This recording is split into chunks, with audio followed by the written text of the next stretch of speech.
Hi, my name is Tom Ortel from Duke. I'm going to be talking to you today about VTE, choosing wisely. I'd like to start with a patient presentation, a 62-year-old woman who needs her knee replaced. No history of clots, but 23andMe says she's at risk. She starts aspirin after the surgery and 4 days later has symptoms and a new saddle pulmonary embolism is diagnosed. At this stage, you need to think about certain questions. For example, the first one is, does the patient need thrombolytic therapy? Relevant questions include, is she hypotensive? Is she tachycardic? Does she have right heart failure? If you've answered yes to any of those, then the answer is possibly. This is from the ACCP 2016 guidelines. Patients with PE and hypotension who have a low risk for bleeding should get thrombolytic therapy. Pretty much anybody else should not get thrombolytic therapy, but simply start anticoagulation. Next question you need to ask yourself, does this patient need an inferior vena cava filter? A key question is, can she receive anticoagulant therapy? If the answer is yes, she probably does not need an inferior vena cava filter. And here, an important recommendation from ASH-Choosing Wisely is don't use inferior vena cava filters routinely in patients with acute venous thromboembolism.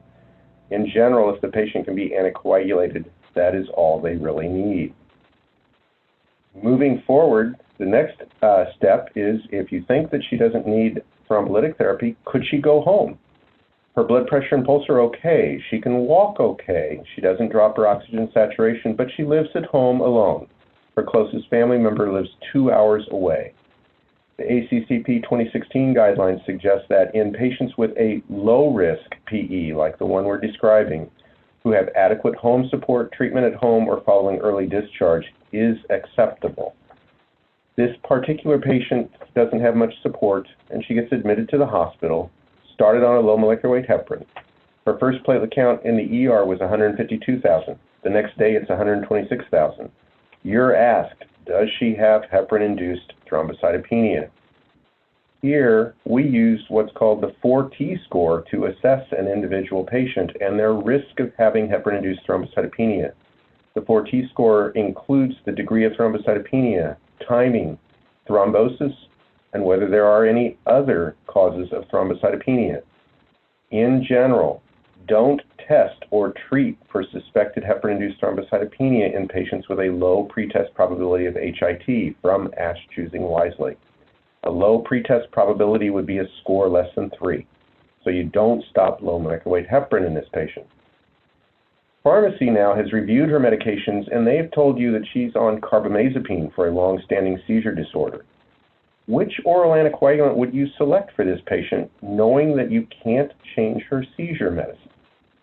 Well, inducers of CYP3A4, which include carbamazepine, increase the metabolism of the direct oral anticoagulants, decreasing their efficacy.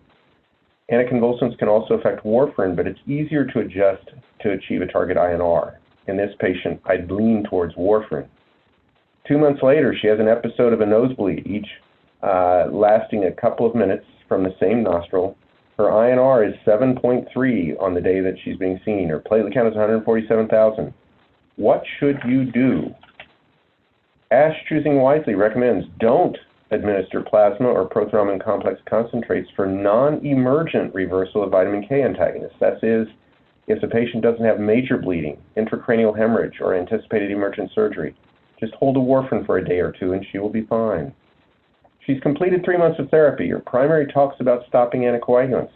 She asks about her genetic results. Her primary does a hypercoag workup and finds factor V Leiden. The primary says, I'm not stopping your anticoagulant and referring you to see a hematologist. ASH-Choosing Wisely tells you, don't test for thrombophilia in adult patients with venous thromboembolism occurring in the setting of major transient risk factors, including having a knee replaced. So this patient should not have had it done in the first place. She's seeing you a couple months later. Her INR has been fine at 2.5, but she wants to know, do I really need to keep taking this stuff for the rest of my life?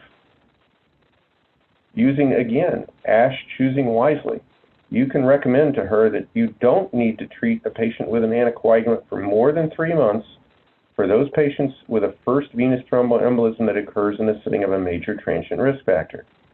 Importantly, major transient risk factors include a total knee arthroplasty. so you can stop anticoagulants.